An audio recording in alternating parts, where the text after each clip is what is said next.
Hey, everybody. Welcome back to The Collective. We have an awesome show lined up for you today. I'm very excited. I've been looking forward to talking to you, Mark, for a while. So this is awesome. Good to have you here. Thank For those that don't know Mark, he is a former Royal Marine Commando. And were you one of the first triple amputees or I was the first. the first triple The amputee? I couldn't first. remember if it was the one or Yeah. the first triple amputee in the British military. And yeah, an ass kicker all around, purple belt in BJJ, Mhm. and looking for more tournaments. You were telling me earlier, going Yeah. to compete a whole bunch, right? Yeah, not intentionally. Like I said off air. But the quick version of this story is, I got into BJJ about 6 years ago. My friend, who at the time he was the head of Royal Marines Unarmed Combat, he was a purple belt when he got me in. He was a physical training instructor in the Royal Marines, and he was building Royal Marines Brazilian Jiu Jitsu. And we met in the sergeant's mess one day. He invited me down to train. Didn't really think I could do anything, being a guy with no legs and only one arm, but he proved to me that I could, and he whipped me around this dojo for like an hour, and I like instantly fell in love with it. And I had no ambitions at all to compete because I'm very busy with 3 children, one wife, and the career that I'm trying to build. But I did compete last year for the first time and got whooped. And then I actually went out to train 2 weeks ago with the guy who whooped me. He was born without a leg and a hand, and he was a brown belt when we fought, and I was a blue belt. But he had like 9 years of experience, him and his professor. So I went out with him to train, and I only spent 3 days out there, and I came back with the responsibility of building a para jiu-jitsu team, finding £25,000, and then flying everyone out to Abu Dhabi this November to compete in the World Championships. So I've started booking. Doesn't sound like a big deal. No, Yeah. right. So I've just started booking myself some comps. I had one about a week and a half ago. I've got one coming up on the 15th of April, one every month now till July, just to become familiar with it. Because that first comp, I had no idea what was happening, didn't know what the rules were, didn't even know you could score points. I thought we just had to fight until someone quit or sub someone. But now I'm starting to learn.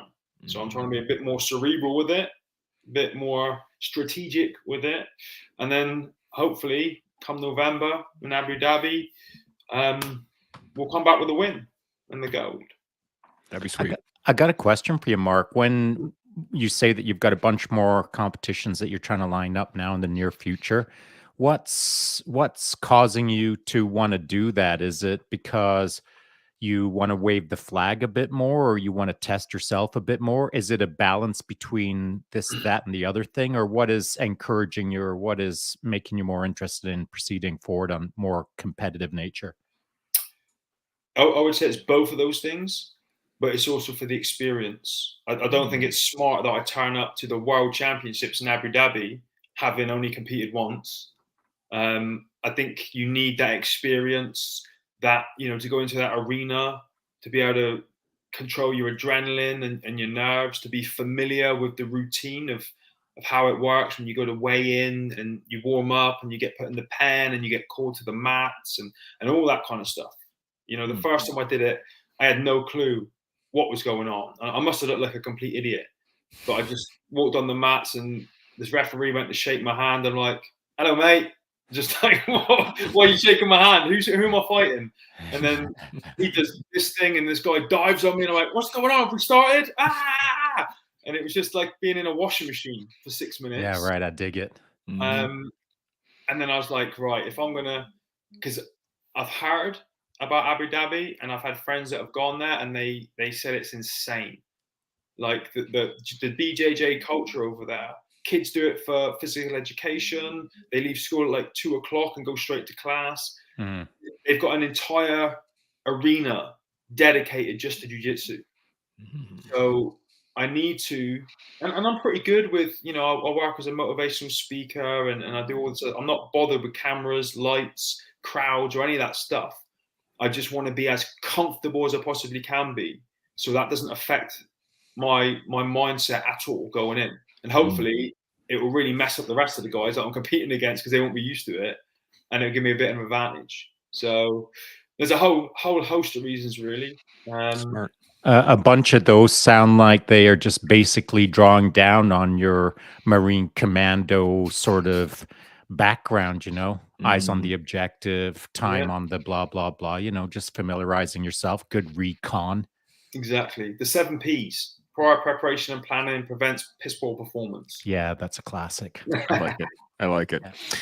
Yeah. So we're going to get into a topic here real quick, but before I do, I just want to make sure that I remind everybody, like the page, subscribe to the collective as a whole. Make sure you hit the notification bell. That way you get the email every morning when we go live, which is, again, every day. So I wanted to make sure I got that in because I got really excited right off the bat and I forgot to do it 4 minutes ago. So we're going to go into topic, but do either of you guys have any thoughts or any other questions before we jump into what I want to talk about today? Well, just a real quick one. So I got a mountain bike ride in this morning, had an epic wipeout, and I jumped into a live chat and I was talking about my epic wipeout. And then I said, hey, listen, I usually don't know who the guest is that's going to show up here every morning. But I did see Chance put out the, as I like to refer to it, the rock concert poster. And your big old head is on it, Mark. Yeah. And so I just said to everyone, and I've said this to people in the past, it's not that I'm an ambassador for BJJ, but I'm a strong proponent. And I try to wave the flag as much as I can without being that irritating purple belt who just keeps talking BJJ, BJJ, BJJ. Yeah. And so I've said to people in the past when they've hit me up, hey, listen, you've got literally no excuses to not do BJJ. And without like pointing directly at you and saying, go check out Mark and then come back and let me know why you can't do BJJ. Like, I don't want to do that, but Okay. it's hard to, like, I'm trying to find the right balance between using you as an amazing, inspiring example of what a person can do when they put their mind to it versus like just pointing a finger directly at you and saying nothing and just say, Mark, go learn. You know, like, I don't know what the right balance is. You know what I mean? Do you have any tips for me on how I can encourage others to do BJJ without, like, I don't want to be disrespectful. You know what I mean? I mean, yeah, just say go check this dude out on Instagram, because I mean, I'd say at least probably more than 50% actually of the things I post up there is BJJ related. Right. Just reels and pictures after training, that kind of stuff. Yeah, just I guess that's, you know, I usually try and put something profound in the text, some sort of stoic philosophical quote or something like that to go alongside it. Fantastic. Well, maybe what I will do is say, go check out Mark. He's a philosopher. Oh, and by the way, he does BJJ. Yeah. Yeah, there you go. All right. That's a good way to start it. I like that. If only everyone that did BJJ was a philosopher, and then maybe we'd have a better, a really solid built culture. But yeah, let's go into that. This was one of the topics that I want to talk about anyway. Shaun and I, we were chatting about this the other day, is Velcro labels and knowing who you are. So give you a little bit of a background on this one, Mark. We were talking about how, when you can take on a label pretty easily, right? You can become whatever you could be. I'm a soldier. I'm always going to be a soldier. I'm going to be a soldier for the rest of my life. Nah, and then all of a sudden your career ends and you have to deal with the fact that your entire identity was built around one thing, and that's not there anymore. Right. And then Shaun brought up the concept of being able to take a label, utilize it for what you need it for, right? While you're in the military and you're a soldier, you're going to be the best soldier you can possibly be. And you can have that label, but make it so that it's Velcro. And when you need to, you can take it off and do something else, and then put it on and do something else. And what we came to, I guess, was the fact that really it comes down to knowing who you are in the moment at the time versus trying to, I don't know, throw your your personality onto something in the future that doesn't exist. Any thoughts on this right now? I think your life's like a book, right? And you know, as a veteran, the military is like one, maybe two chapters of, for me personally, of my entire life. I think you can't take it away. It's always going to be a part of who you are, right? For me personally, it helped. I went in at 17, and it helped me to know and grow my values and who I was and what I was about. And that's ingrained in me. That'll never go, even though I don't wear a uniform anymore. Mhm. But it's one part of me. And I guess it's like Lego blocks. You know, you put that block in, you go to the next chapter, and then you're like, okay, what's the next block? And you build and build and build and build and build into, you know, this tower and this book full of chapters, where when you get to the end of your life, you look back and you're like, okay, this is where I started.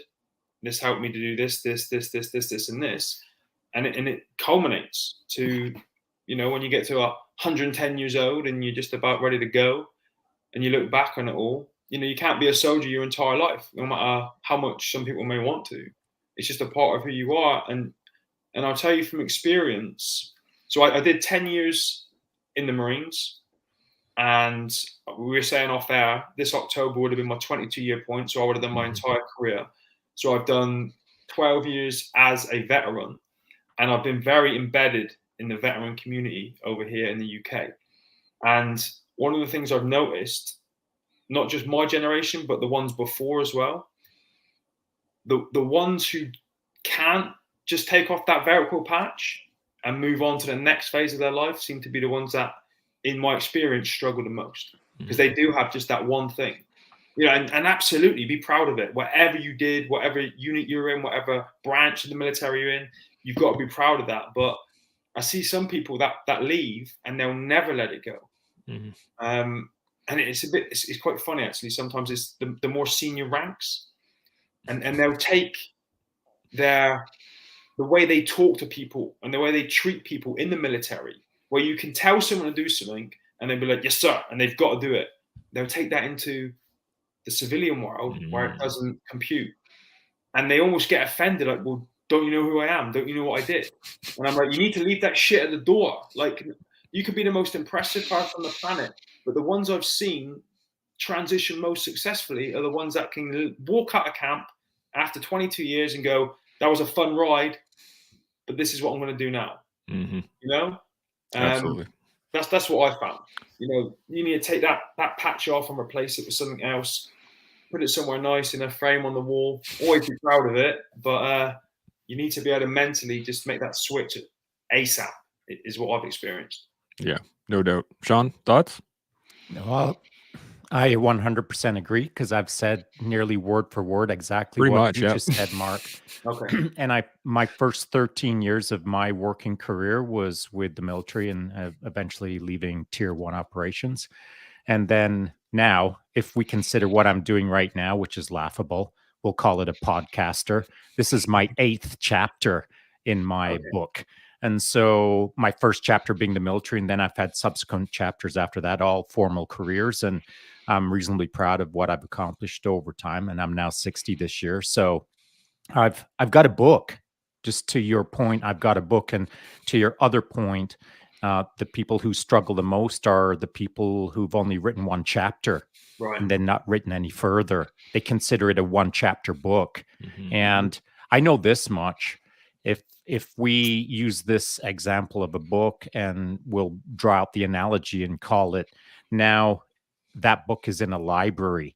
Anyone who steps into the library to learn how to do life better, it's rare that they just grab a one chapter book. Correct. They usually grab a book that's got 10 or 12 or 15 chapters in, that's not only worth picking up, but also has enough information or knowledge or content in it that it can take the reader on a journey. A one chapter book doesn't do that. And so I feel that it's our jobs to live our best lives, of course. And it's also our job to inspire others through more than a one chapter book. So I want someone to step into the library and pick up my book, not because I don't want them to read about me. I want them to be inspired so that they can go write a better book than the one I did. Yeah, absolutely. That's a great point. The Got a couple comments here from the interwebs. Winterstorm first off says, "Afternoon, everyone. Hey, how's it going?" And he carries on with the funny thing about Velcro labels is we put them on by ourselves, but hate the noise when we tear them off. And I think that is probably the most accurate thing I've ever heard. Let's talk about that then, because that's a good extension of this. Is it the difficulty of striving for a new identity, do you think?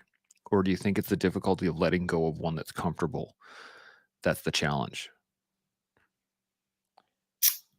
I'd like to reverse engineer this and Okay. set something else up as a thought experiment. We can Sure. go back to this question 100%, but I'm going to come at it from the other direction.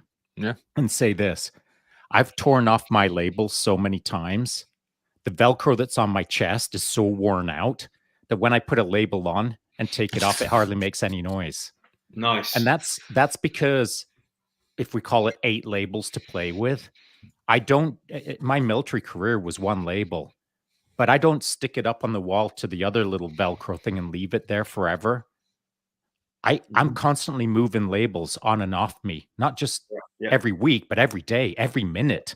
Like I'm morphing from Shaun, the computer system engineer, to Shaun, the high performance race coach, to Shaun, the tier 1 guy. Like in the minute, my labels are constantly switching. And so my Velcro is really worn down and easy to put stuff on and off. It's not even annoying. It's quiet because the hooks are so worn out. You know what I mean? So if you can, over time, get used to tearing off that one label and putting on another, eventually the noise starts quietening down. And eventually it's super easy. In fact, it kind of does it itself.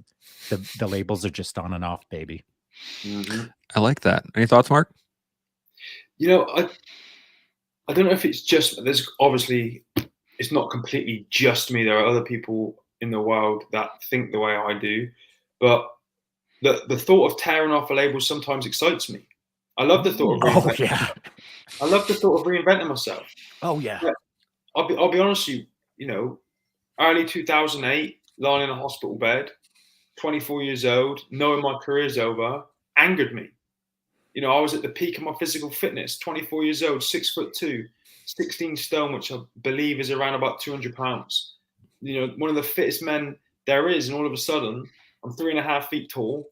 I'm about, well, I weigh 60 kilos now, whatever that is. And I didn't want to take that Velcro off. But eventually I was like, you know what? I can be, it got to the point where the military limited me in my situation. And I knew I could be so much more outside of it. And that took tearing that Velcro patch off. And I didn't know what the one I was going to replace it with looked like. I had no clue. Well, it's not important, is it? No. And no. It's something internal. I knew in my gut that I could be more valuable to society and I could be happier outside of the confines of the military, especially as an injured guy. Well, I would have been reduced to a desk job, you know, processing somebody's pay somewhere, which makes me want to, you know, it's not my thing. Not great.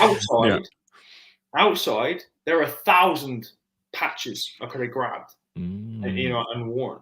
And I didn't massively have a plan. Sometimes I don't think it pays to have a plan. Sometimes you just leave capacity in your life and see where it takes you.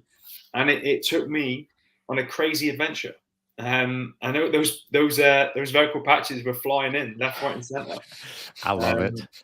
Yeah, and like you were saying, that we wear many of them as a dad, as a husband, as a speaker, an athlete, a BJJ competitor, a veteran.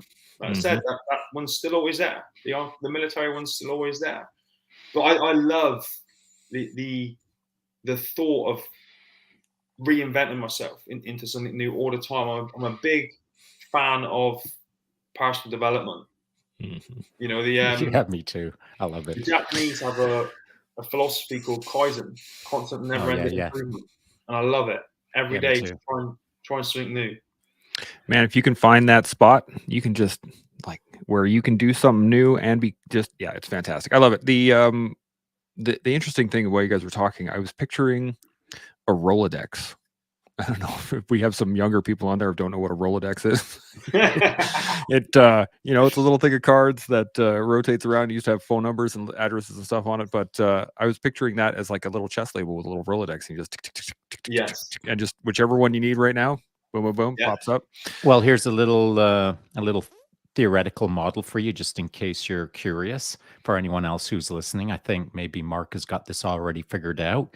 And maybe you do as well, Chance. I don't know. Who But knows? Mark has probably had a few Velcro labels on in addition to you, maybe, Chance. I don't know. We'll see when we talk about it. So I think what is cool about labels is I've been swapping labels out so fast and so regularly throughout the last couple of decades that I now, I'm not suggesting it's for everyone, but I now take the wrong label and put it on to deal with the thing in front of me with not the right label. You know what I mean? So like if I'm facing something that it is like, we'll call it challenging, that my tier 1 label would deal with, I stick on my freaking computer system engineer nerd label and try to deal with it so that I'm looking at things from a different angle. And or whatever, like one of the other careers that I've done. And so I like the idea of being 3-dimensional, not 1-dimensional. And so if I'm rapidly moving labels off to optimally deal with the most efficient process in front of me to have a successful outcome, I can't keep putting on the tier 1 label because that usually takes care of everything. I got to put the nerd label on to deal with the tier 1 problem so that I can look at it from a different angle and grow more 3-dimensionally. Otherwise, I'd keep sloppily going back to my go-to of whatever label is perfect for the moment.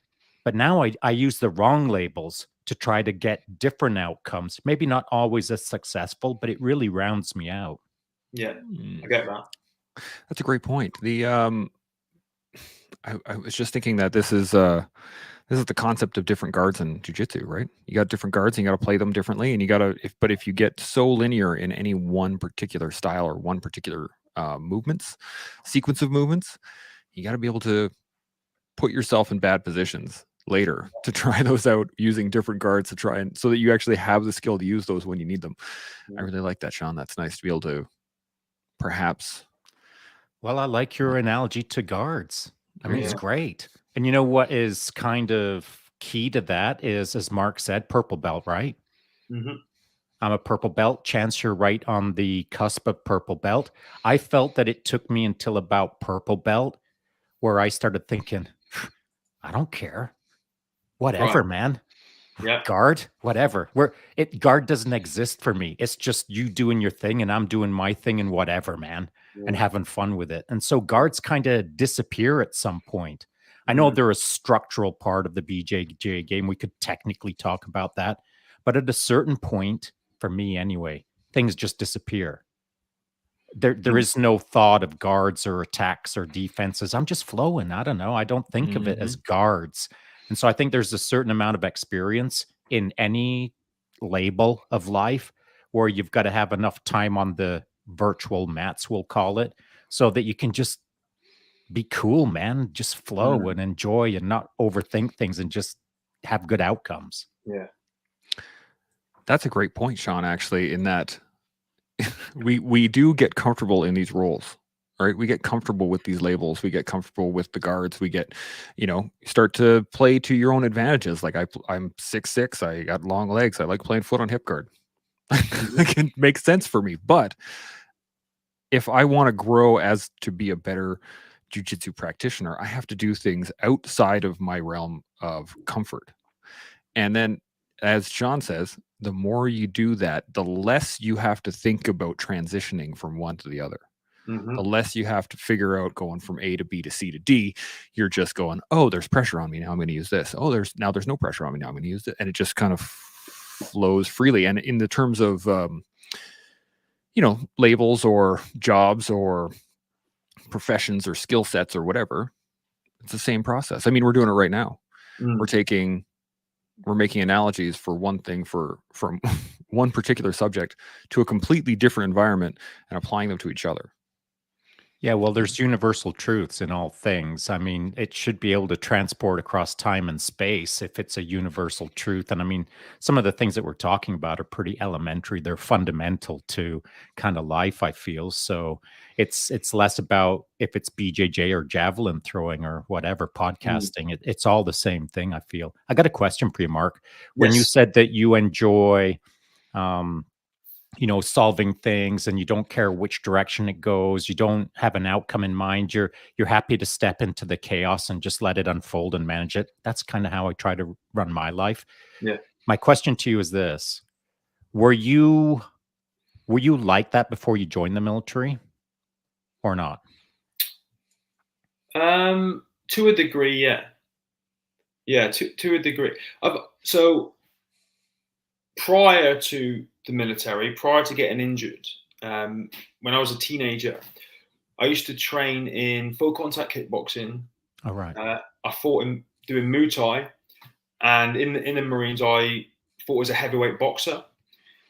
And I've always had this kind of martial arts mentality. And it's funny because I was going to say this just now about dealing with whatever it is in front of you and not being rigid with who you are and how you deal with things.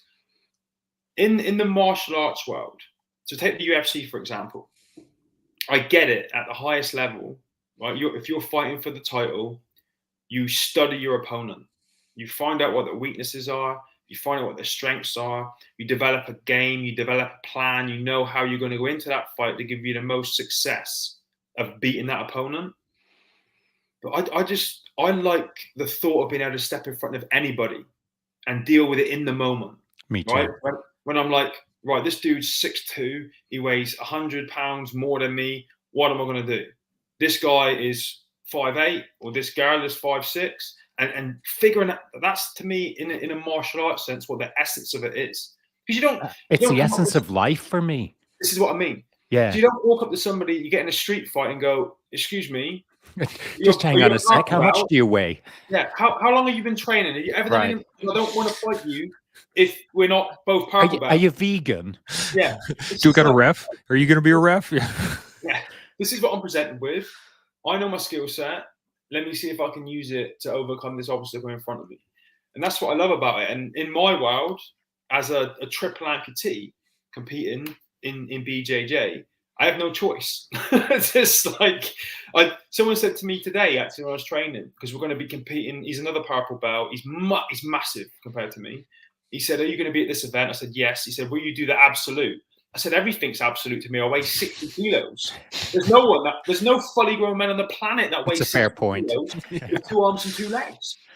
So I'm not going to get bent out of shape going, well, that guy isn't 60 kilos. He isn't a purple belt. He isn't missing 3 limbs. I'm not fighting him.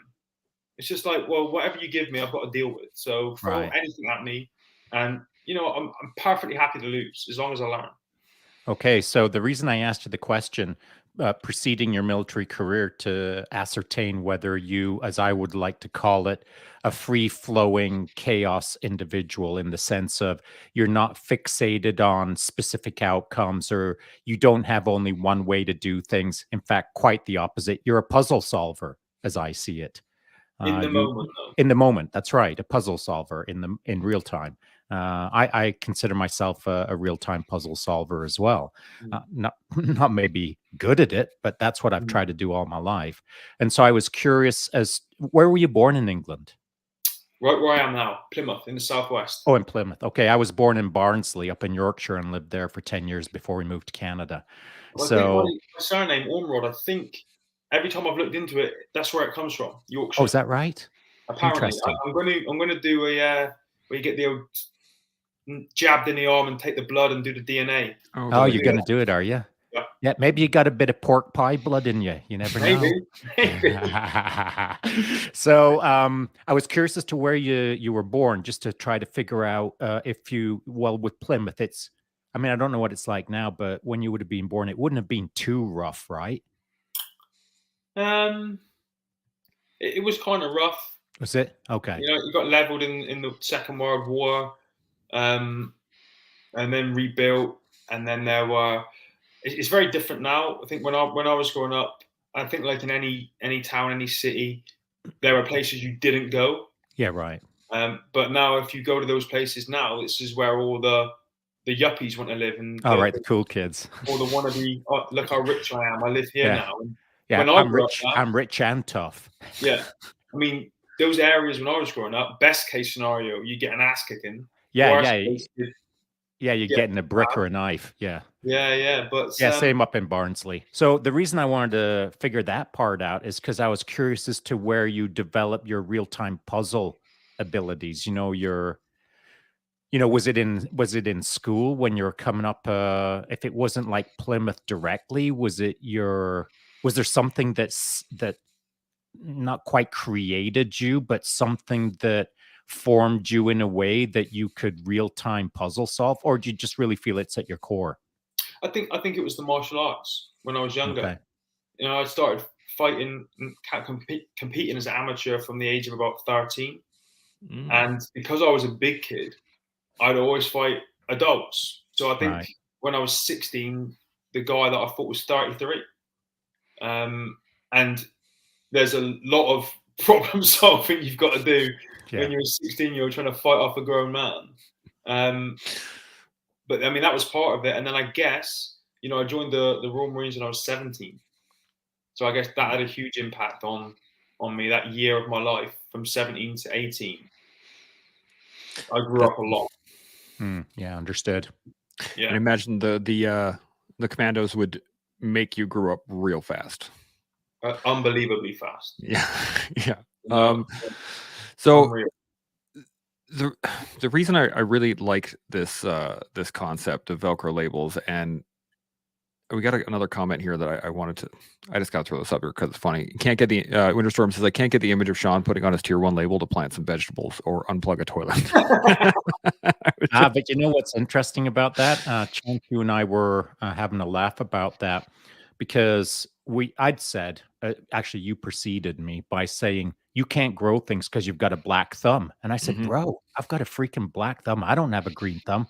I used to say all the time that I couldn't grow a freaking thing. And then, Mark, several years ago, my wife, we've got 3 big vegetable boxes in our backyard here in British Columbia. And my wife had planted some tomatoes and she said, can you go out and water the tomatoes? I was like, I was kind of moaning really for no good reason other than I didn't want to get involved with the vegetables. And so I got back there and I started watering them. And you know what? She freaking Jedi mind tricked me. All of a sudden, it's now like 4 or 5 years later. I freaking love growing tomatoes, man. Yeah. I love the tomatoes. Yeah. And so Chance had said, picking a tomato off the vine in the summer, there's nothing better. And what I was visually thinking is, yeah, and it's warm and it's juicy and all of that good stuff. But the better thing before you put it in your mouth is as you're picking it off, that smell just as it gets up, the pollinated tomatoes, it's got that like wild growing organic, the smell before you even taste it. And when I'm doing that, one of the reasons that I'm back there, like getting all up in the tomatoes grill, like smelling it and tasting it and loving on it, is because I've freaking got a tier 1 label on my chest. And Right. what those tomatoes do for me is like chillax me, man. Like Gotcha. I'm not, it's not that I'm aggro. It's just that I got a certain drive. Yeah. And that was developed to your point in the commandos. I was in 2 commando in Canada for 4 years and Pathfinder platoon. And so, like, that's where I developed my drive, man. 2 years into the military as a young man, the commando made me what I was. And then I went into tier 1.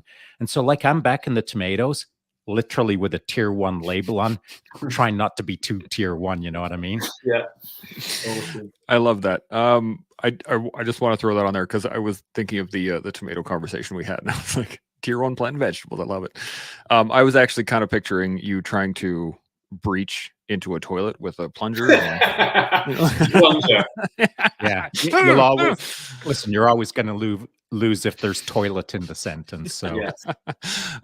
So I do love the fact that what we were talking about beforehand. You were saying being a puzzle solver and being able to just take the world as it comes, and I think that's a skill set that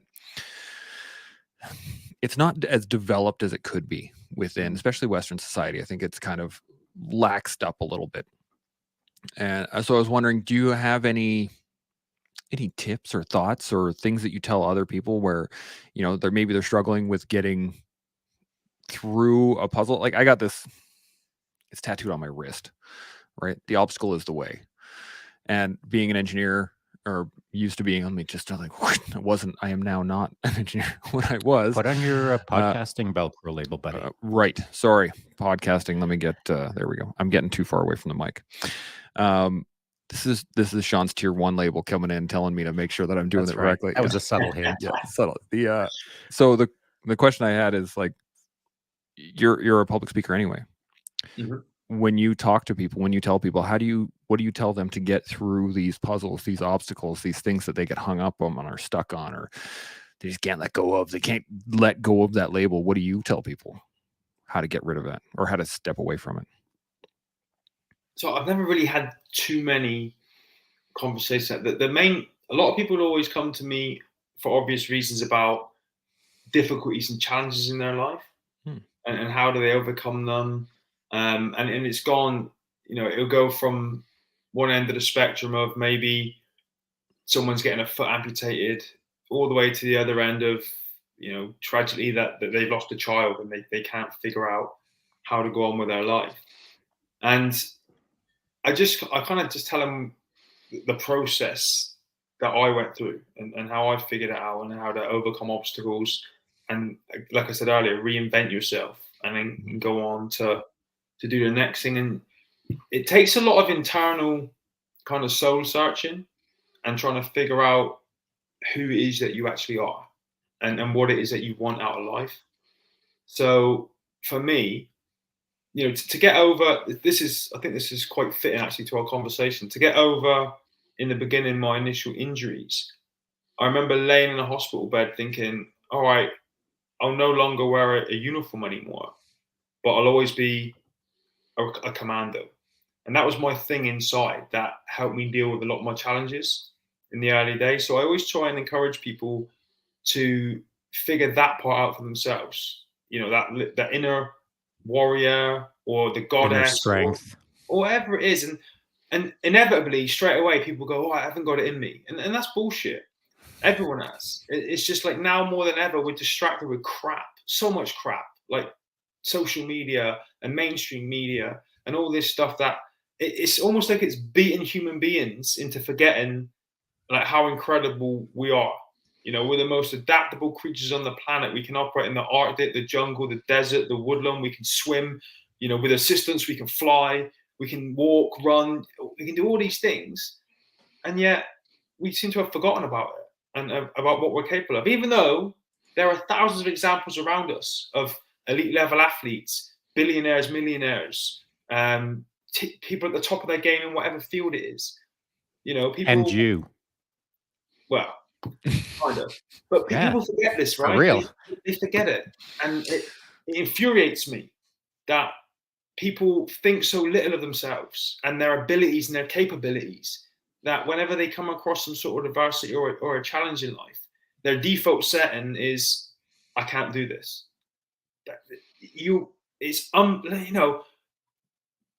I've got no legs. I lost both my legs above the knees and my dominant arm above the elbow. It's a pretty shitty scenario to be in. No bueno. Mm-hmm. But I figured it out.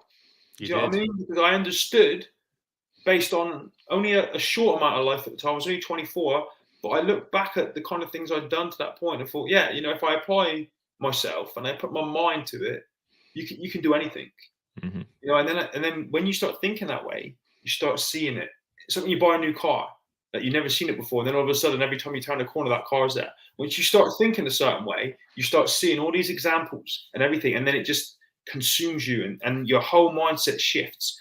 And then things that you used to find challenging become simple and easy, and you just want to share it with everybody and tell them all about this and help them to change the way that they think and ignore the noise and the BS and all the rubbish that's irrelevant and just concentrate on stuff that's going to make you a better human being and equip you with the skills you need to overcome challenges and adversity in your life.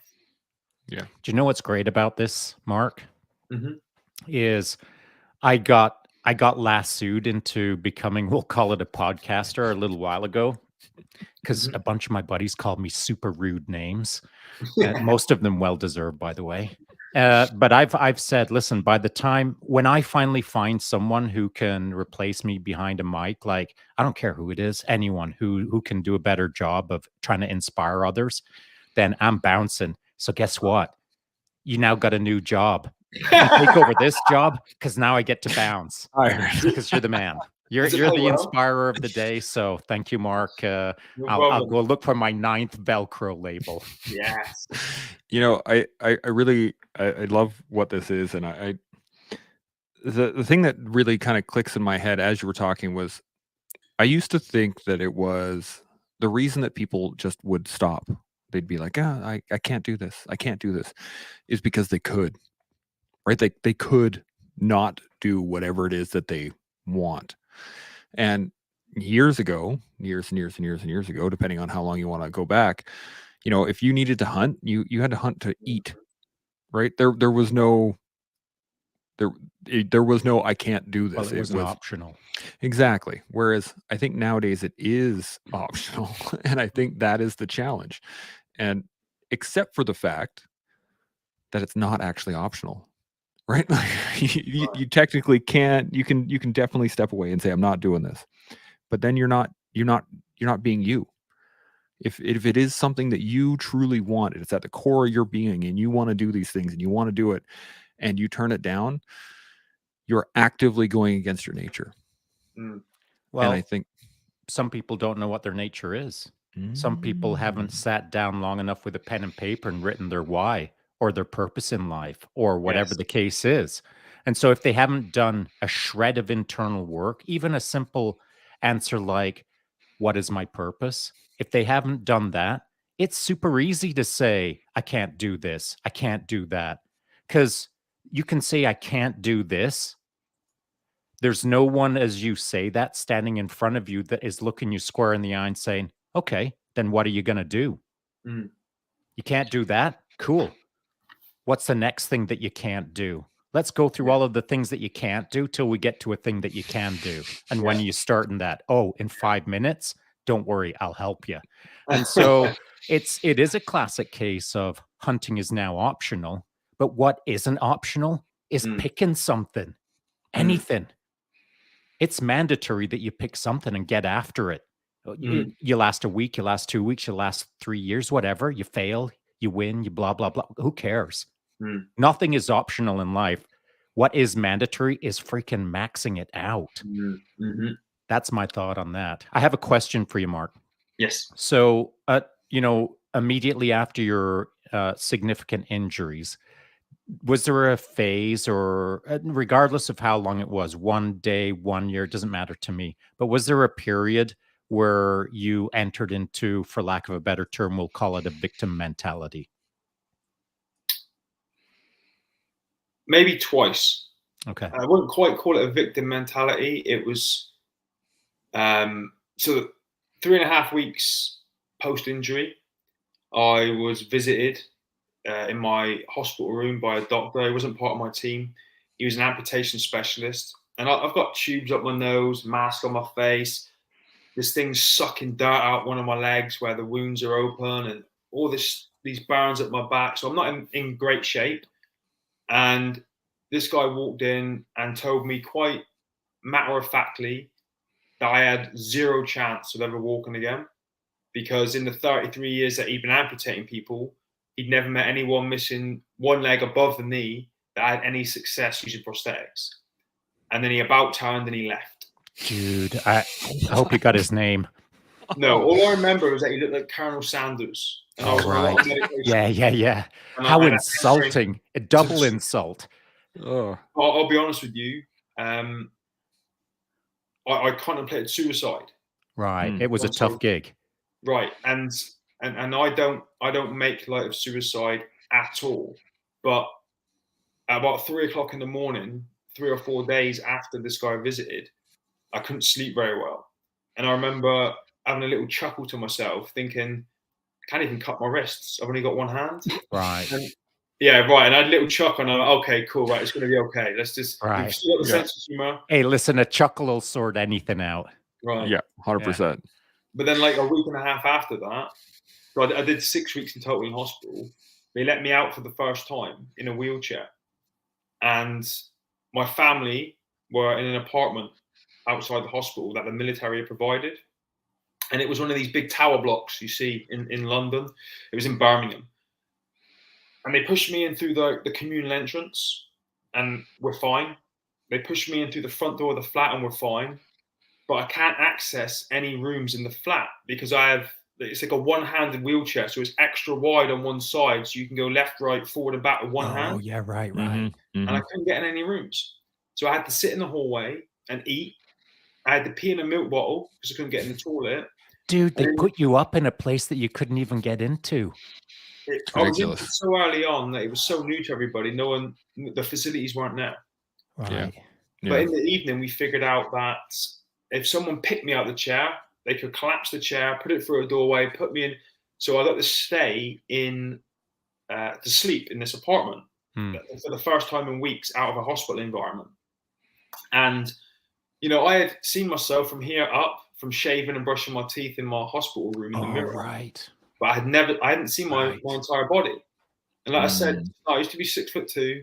I used to weigh, close to 200 pounds. And I wheeled past this full-length mirror in the bedroom. And, all my eyes were sunk in my head. You could see all my cheekbones poking out. That I had a jumper on and the arm was just flapping where there was no arm in there.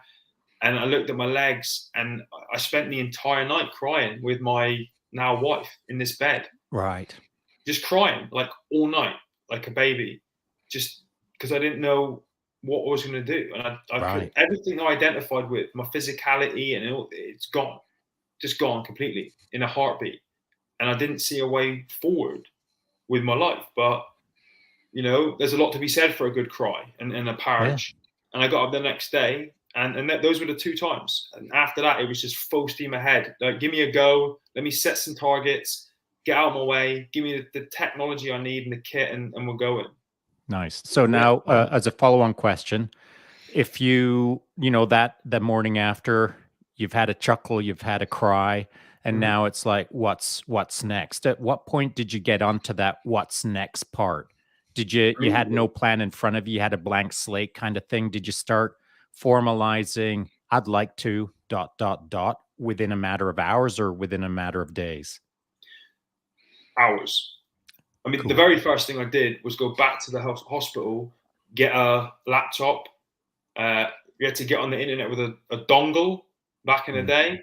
And then I found somebody with injuries the same as mine who was out walking, doing things, because I needed to see somebody that was doing the opposite of what this doctor told me. Another human. He was in California. So I started watching his videos, made contact with him. I actually went out to meet him eventually on the 9th of June back in 2009. And they helped me, him and his team helped me leave my wheelchair behind. Nice. But after that 6 weeks in hospital, I went to rehab and my unit was still deployed. And so I set a goal that when they come back and they've had their 9-10 weeks leave, when we go back to our unit for our medals parade, that I was going to use my prosthetics and walk to have my medals in my chest. And that was my goal.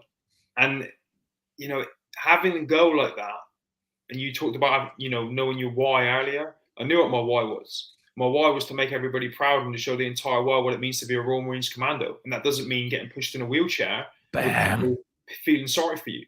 No matter how much pain I was in, I was going to walk on there, how ugly it looked because I couldn't use a prosthetics properly. I was going to stand tall next to those guys that I fought with and get my medal the only way that I thought was acceptable. Dude, that's amazing. So, and when I had that goal, it's ridiculous because I'll tell you now, I woke up in the morning nearly every day and my groin was sliced up with the prosthetic legs. I had blisters on the ends of my stumps. Where my body alignment had changed, my lower back always felt like it was, one step away from snapping. It takes me 300 to 500% more energy to do anything than an able-bodied person. So I was always exhausted. I was sweating through 4 shirts a day just from rehabbing. But every morning when I got up and I'm like, I don't want to do anymore. I just thought about not making that medals day, not walking on that parade ground, standing with those men. And I'm like, excuse my language, F this. Let's do another day. And I just kept on going. And that having that why, what you mentioned earlier, that's the key when it comes to setting goals. I get goosebumps now thinking about it.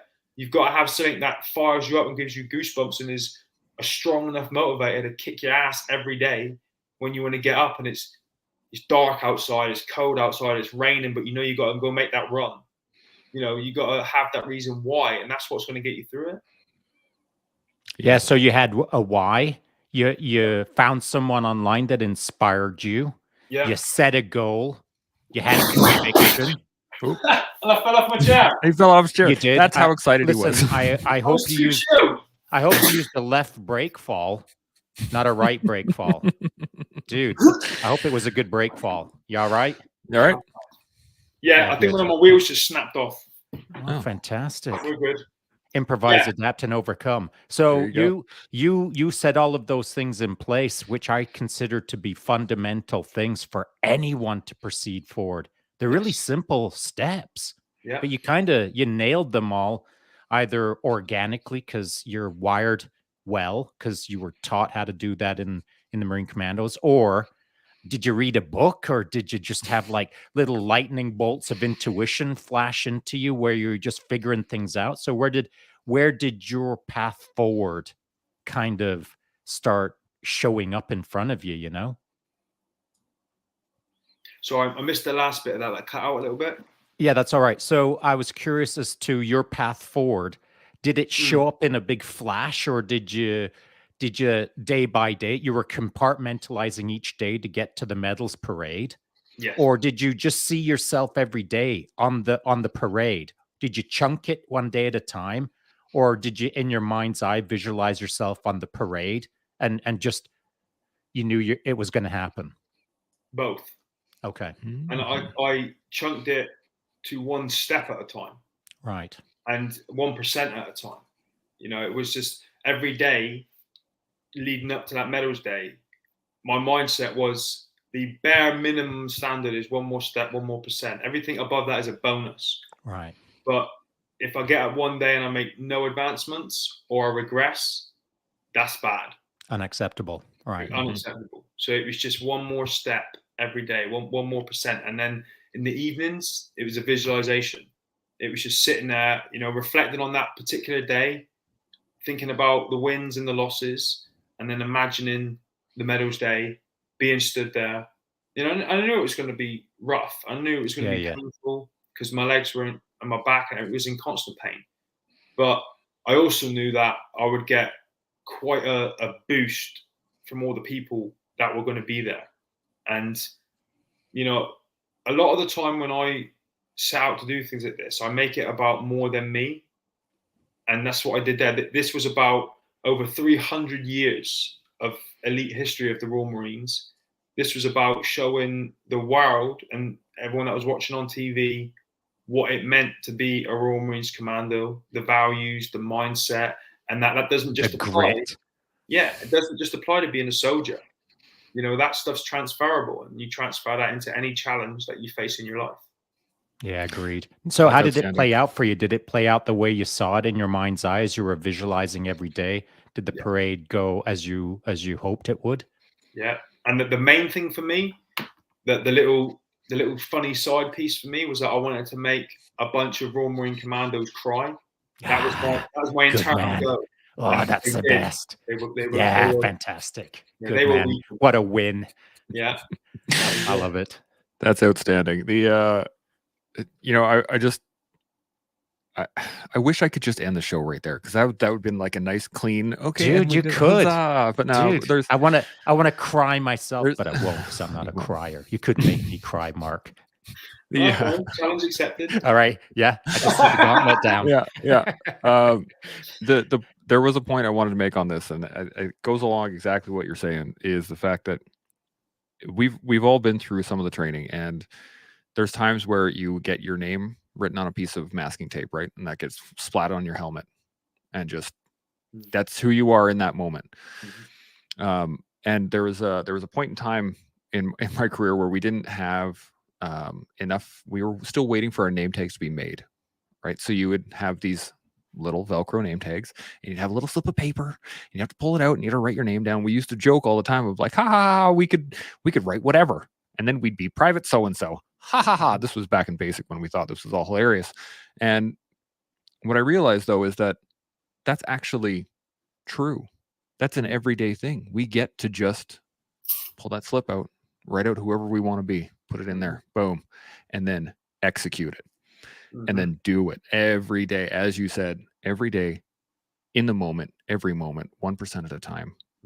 I just love it. I love it. This is fantastic. Well, if I was going to write a name on a slip of paper, or maybe have a new Velcro label sewn up, I'd just like to get one that says Mark on it and reserve that for the moments when I need to be mega awesome.